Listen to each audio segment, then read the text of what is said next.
जगन्नाथपुरी के एक भक्त की कथा है। एक भक्त था, उसके स्वप्न में जगन्नाथ जी आते थे। वो इतना रोता था मंदिर के बाहर खड़े होकर के।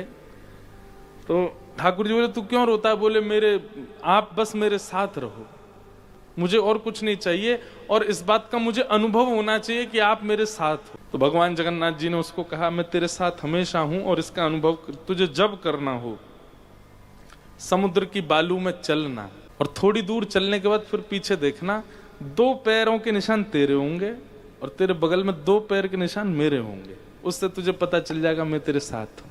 अब तो वो रोज जाता, समुद्र के तट पर चल के देखता, थोड़ी दूर चलता तो 2 पैर के निशान उसके और बगल में छोटे छोटे छोटे चरण भगवान के। इतना प्रसन्न रहता था। लेकिन ये उसके घर में कोई घटना घटी, माता जी का देहावसन हो गया, बहुत कष्ट में आ गया, इतना पीड़ा में आ गया, रोने लगा, विलखने लगा। अपनी माँ के जाने के भाव से तुरंत दौड़ करके गया। बोले, मैं मन को शांत करने का एक ही तरीका, पता चले जगन्नाथ जी मेरे साथ हैं। अत्यंत पीड़ा में था। जैसे ही समुद्र के तट पर चल रहा था, रो रहा था बहुत तेज तेज।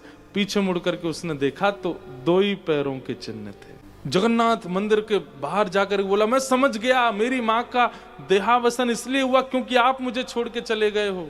अब आप मेरे साथ में नहीं हो। आपने कुछ दिन मेरा संग किया, उसके बाद मुझे अकेला छोड़ दिया। नाथ, आप ऐसा कैसे कर सकते? मुझसे क्या अपराध हुआ? रोने लगा, बिलखने लगा। जगन्नाथ जी रात्रि में फिर स्वप्न में आए। क्यों रो रहा था?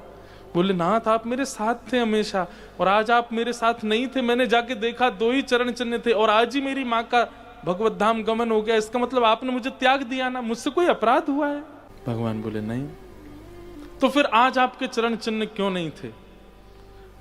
भगवान बोले, कल तक मेरे चरण चिन्ह थे क्योंकि तू भी चल रहा था और मैं भी चल रहा था, परंतु आज तू पीड़ा में आ गया तो तुझे गोद में लेके मैं ही चल रहा था। वो मेरे चरण चिन्ह, तेरे नहीं, वो मैं ही हूं।